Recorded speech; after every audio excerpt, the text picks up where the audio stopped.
Et salut toi YouTube, comment vas-tu? Moi je suis crevé, je viens de faire 600 bornes pour arriver jusque Villarreal pour assister à la rencontre entre donc Villarreal et le Bayern de Munich en quart de finale de Ligue des Champions. J'étais pas venu seul, j'avais un peu de compagnie, j'ai fait un blablacar pour rembourser le prix de l'essence, ça commence à coûter cher. Faites des dons dans les commentaires, il y a mon PayPal. Bip. Anecdote aussi que je viens de remarquer, c'est que je porte vraiment le même outfit de ma première vidéo, enfin quand je suis descendu en Espagne, mais vraiment de A à Z. Voilà, c'est que je me change pas. Ouais, ouais, je fais beaucoup de stades de foot, du coup j'ai pas de sous pour acheter des vêtements, donc on n'oublie pas le lien dans la cagnotte, dans les commentaires. Encore. Ça fait beaucoup là, non? Bip. Non, sinon voilà, je suis garé derrière moi. Je crois qu'il y a le centre d'entraînement de Villarreal. On va aller checker un coup d'œil, on va vite se rentrer au stade. Il est 19h, le match est dans 2 heures. J'aimerais passer à la boutique et bien sûr, j'aimerais vous parler de l'histoire du club, du stade en lui-même, et on va vite se capter très vite. À tout de suite. C'est carrément ça, c'est le centre des pitchouns. Bon, je me dirigeais vers le stade, mais j'ai vu des troupeaux jaunes qui se dirigeaient à l'opposé du stade. J'espère qu'ils vont choper le bus. Sinon, je suis en train de marcher dans la mauvaise direction pour de la merde. Bip. Mais je me dis, c'est peut-être ça. Je crois que j'avais bien raison. Je suis en train d'arriver dans une marée jaune. J'en ai pour 2 minutes et je vais arriver dans une véritable capsule, dans un sous-marin. Comme on va pouvoir le voir plus tard.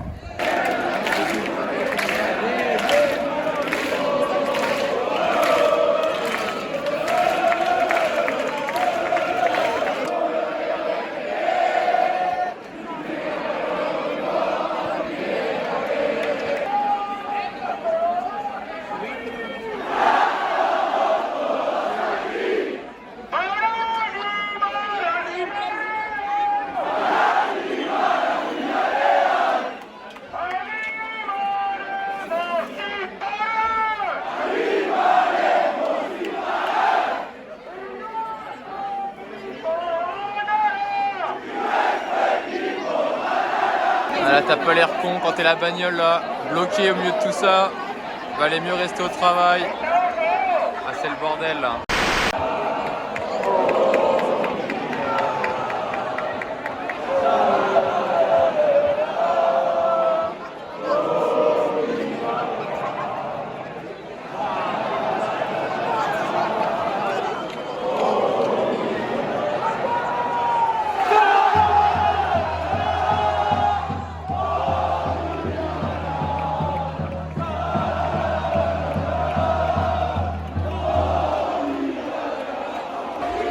Le bus qui arrive, mais il va passer par où?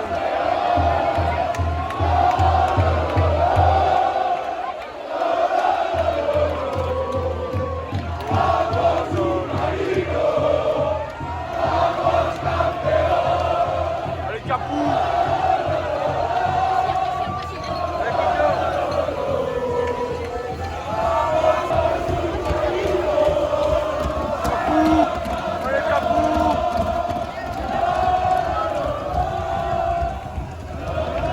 Ça va être chaud bouillant, gros. Villarreal va gagner 2-1, je vous le dis. Villarreal va faire l'exploit.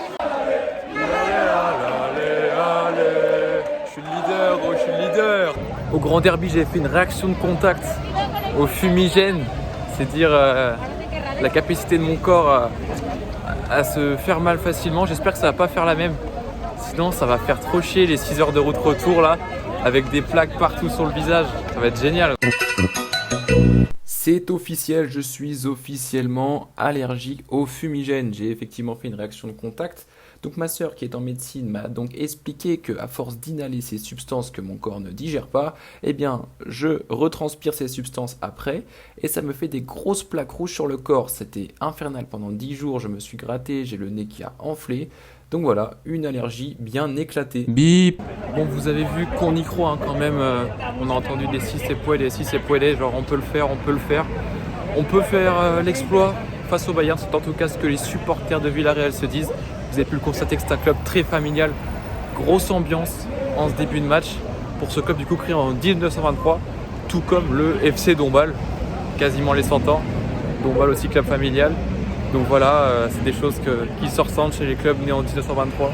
Grosse atmosphère, grosse ambiance. On va voir comment ça va se dérouler jusqu'au stade et même pendant le match. On a donc affaire à un club très connu en Liga, quasiment 100 ans, mais qui pour autant ne possède pas un énorme palmarès. Seulement 4 titres remportés. Vous êtes au courant sûrement du titre de Ligue Europa l'année l'an passé au tir au but, c'est avec ce magnifique tir au but de Geronimo Rulli dans la louche de De Gea, c'était contre Manchester United. Et c'était seulement le 4e titre donc, du club. Auparavant, ils avaient gagné la Tercera Division en 1970 et la Coupe Intertoto en 2003 et 2004. Bien sûr, ça n'existe plus cette compétition. C'est un peu un ancêtre de la Conference League et encore, enfin bref. C'est pour ceux qui sont qualifiés dans rien, on trouve le moyen de les faire jouer en Europe quand même. On est donc loin du meilleur palmarès d'Espagne. Son meilleur classement en Liga, c'était en 2008. Ils avaient fait second, dauphin du FC Barcelone. Et en 2005, ils avaient fait pour la première fois top 3 en faisant donc 3e, ce qui leur permettait d'accéder pour la première fois à l'UEFA Champions League. Mais sinon, voilà, ça reste un club de milieu de tableau. Ils étaient d'ailleurs redescendus en 2011-2012. Et depuis, ils étaient remontés, ils avaient fait l'ascenseur dans la même année. La rencontre de ce soir sera donc, j'ai envie de dire, serrée. Le Bayern est une équipe qui prend des buts, une grosse armada offensive, mais qui laisse souvent des espaces derrière, il y aura moyen. Villarreal est une équipe joueuse, bien qu'elle fait parfois des résultats de merde en Liga, notamment face à l'Evente le week-end dernier. Quasi club relégué de Liga, mais bon, va falloir faire gaffe. De toute façon, Villarreal, ils sont là, ils n'ont rien à perdre dans le quart de finale de Ligue des Champions. T'es devant ton public, c'est une fête aujourd'hui dans les rues de Villarreal, cette ville de 50 000 habitants. C'est quasi rien, c'est un tout petit peu plus grand que Gibraltar. C'est pour dire, là, c'est jour de fête. J'arrive devant les stadios de la Ceramica, on va pouvoir aller faire un petit tour à la boutique. Côté français, on aura des repères aujourd'hui, on va retrouver, du moins dans les rangs de Villarreal, Etienne Capou et Francis Coquelin. Voilà, on aura des petits repères, Francis Coquelin qui a joué à Arsenal, Etienne Capou qui a joué en équipe de France, passé par Toulouse. Donc voilà, on aura des petits repères, on aura aussi du côté du Bayern, on ne les cite plus, les Lucas Hernandez, les Ben Pavard, les Kingsley Coman. Tolisso est blessé, mais bon, voilà, on aura nos petits franchises sur le terrain, à voir comment ils vont se débrouiller dans cette rencontre de quart de finale Ligue des Champions. Le match aller, incessamment sous peu dans 1 heure. Le voilà ce stade, à l'allure d'un sous-marin jaune, comme le surnom, le Submarino Amarillo. Le surnom du club de Villarreal. Alors il va falloir prendre la foule maintenant. Et voilà à peu près à quoi ça ressemble. Je sors de la boutique, j'ai jamais vu une boutique aussi dévalisée, il restait que quelques tailles, genre vraiment grande taille maximum, c'était soit M, soit du 3XL. Pour moi j'ai nada, j'ai Walou, un peu déçu mais tranquille, d'ailleurs je suis un pigeon. J'ai voulu prendre une écharpe, j'ai pas fait gaffe, j'ai pris l'écharpe de Villarreal contre Young Boys, pour vous dire que c'est pas du tout le match que je vais voir, mais bon, c'est pas grave. Bip. D'ailleurs moi le Campo Villarreal, construit donc en 1923, la même année que la création du club, qui a tout de suite pris le nom quasiment en 1925 d'El Madrigal, ce nom qu'il a gardé jusqu'en 2017 avant de prendre en janvier 2017 le nom de la Ceramica. Vous pouvez voir ce bar qui porte le nom de l'ancien nom du stade El Madrigal, donc le Madrigal c'est je crois une petite pièce de théâtre. Le nom du coup de la Ceramica adopté en 2017 est un hommage à l'industrie de la céramique qui est omniprésente et qui est un véritable poumon de cette petite ville donc de 50 000 habitants. Normalement là on les voit pas, j'ai l'impression qu'ils sont recouverts, mais j'avais vu sur les photos. On retrouve d'ailleurs les noms des industries de céramique qui ont financé les rénovations du stade tout au long de son existence, mais aussi qui ont sponsorisé le club depuis donc qu'il joue au haut niveau et même qu'il est créé sur le sponsor actuel au centre. C'est d'ailleurs l'entreprise Pamesa Ceramica, il me semble que c'est marqué. Et donc voilà, pour dire que la céramique, c'est omniprésent à Villarreal et dans cette région de la Castellón. Et c'est donc logiquement, c'est un hommage qu'en 2017 on a décidé d'appeler ce stade l'Estadio de la Ceramica. Regardez, vous pouvez voir des petites pages ici et ici, ce sont donc les noms des entreprises de céramique qui ont été cachées, je ne sais pas pour quelle raison. Petite ville, petit stade, 50 000 habitants, et il y a 23 500 places dans ce stade, donc c'est à peu près, 0,5 places par habitant, c'est pas beaucoup, c'est seulement le 25e stade d'Espagne, mais bon en même temps j'ai envie de vous dire il n'y en a pas besoin de plus, en soi c'était un tout petit club familial. Il a connu sa dernière grande rénovation en date était celle de 2005 quand le club a accédé pour la première fois à la Ligue des Champions. Il a alors eu donc, des rénovations pour passer le stade aux normes de l'UEFA pour enfin accueillir donc, ces rencontres de C1. Enfin derrière moi donc, ce stade a l'allure d'un sous-marin, un sous-marin jaune comme le surnom comme je vous l'ai dit du club, le Yellow Submarine. C'est d'ailleurs l'hymne du club qui s'appelle comme ça, en hommage à la chanson des Beatles, ça a été appris en espagnol, le Submarino Amarillo. Donc voilà derrière, là on me regarde un peu bizarre en mode mais qu'est-ce qui branle ce vieux. Donc tranquillo, on va rentrer dans le stade, ça va régaler. Aussi je termine pour vous dire qu'avant d'accueillir les rencontres de Ligue des Champions, la Ceramica a également accueilli des rencontres de la Roja à 3 reprises en match amical. Voilà, c'était tout pour cette anecdote. Là je vais me rentrer, je suis devant mon entrée. j'espère que ça va être un beau match, très disputé, il y aura une bonne ambiance, j'en suis sûr. Et comme diraient les supporters de Villarreal, si c'est Puele, on peut le faire, on peut le faire. On est proche du terrain, mes amis. Et Geronimo Rulli qui rentre sur le terrain.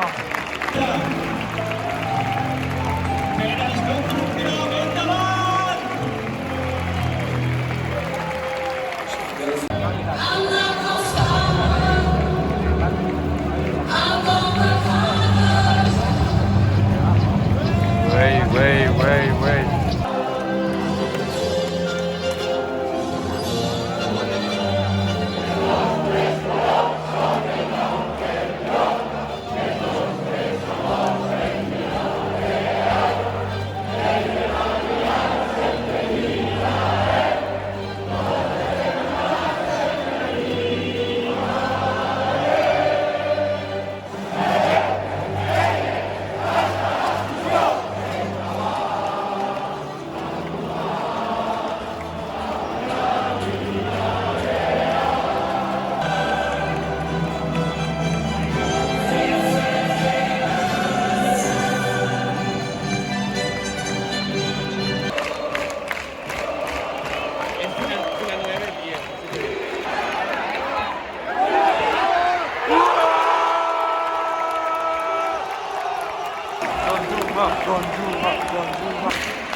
Mi-temps ici à Villarreal, 1-0, but refusé pour Coquelin, qui aurait pu permettre à Villarreal de mener 2-0. On est reparti à Villarreal.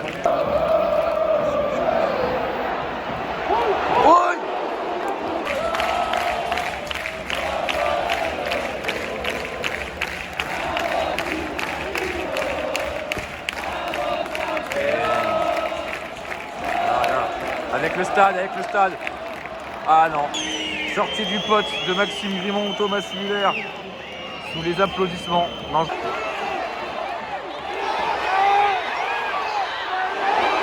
C'est une véritable attaque-défense. Ça peut basculer vraiment d'un côté comme de l'autre. Tant le Bayern peut égaliser comme le Villarreal a les occasions pour mettre le deuxième. L'homme du match, Jos Foyth. Homme du match, il a pocket Davis, Gnabry et Leroy Sané. Allez, faut pousser. Tout le stade. J'ai la main qui tremble tellement je suis stressé.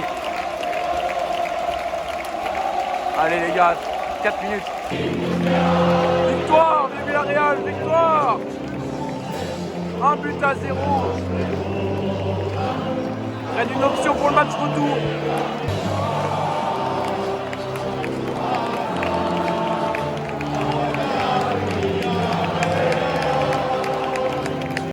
C'est bien marrant tout ça, mais regardez la queue qu'il y a. Moi je suis garé tout au bout à 500 mètres là. Et bah avec mes 5h30 de route pour Grenade, on n'est pas rentré. Bip. Nous voilà donc pour un débrief voiture, ça fait longtemps. Ça va nous permettre d'attendre un peu que ça se tasse, même si je pense qu'on est dans ce bouchon pour au moins 25-30 minutes. Villarreal a été incroyable. Ils ont dominé le Bayern. Le Bayern a eu le ballon, mais n'a pas eu de grosses occasions. Si, il y en a eu à quelques moments. Mais franchement, Villarreal a eu les plus grosses occasions. Aurait pu même mettre un deuxième but, voire un troisième, sans un manque d'efficacité devant le but. Il y a aussi eu la frappe de Gérard Moreno. Moi, je la vois sur le poteau. Je sais pas si c'est Neuer qui la touche, mais moi, je la vois sur le poteau en tout cas. Mais quelle partie du sous-marin jaune qui n'a pas coulé ce soir, qui est resté en surface. En France, on a le redoutable. Et Villarreal a le sous-marin jaune et il était indomptable ce soir. Vraiment, les joueurs se sont donnés corps et âme. C'était incroyable. Lo Celso a été élu homme du match. Il a fait un bon match, mais moi, j'aurais plutôt mis le latéral droit, la Foyth, qui a été monstrueux. Il a pocket Alphonso Davies, Serge Gnabry et aussi Leroy Sané quand il est rentré. Franchement, il a été incroyable. Dani Parejo dans le milieu de terrain, c'est fou furieux aussi. J'ai la lumière qui s'éteint. Je dois ouvrir ma portière, c'est les aléas du direct.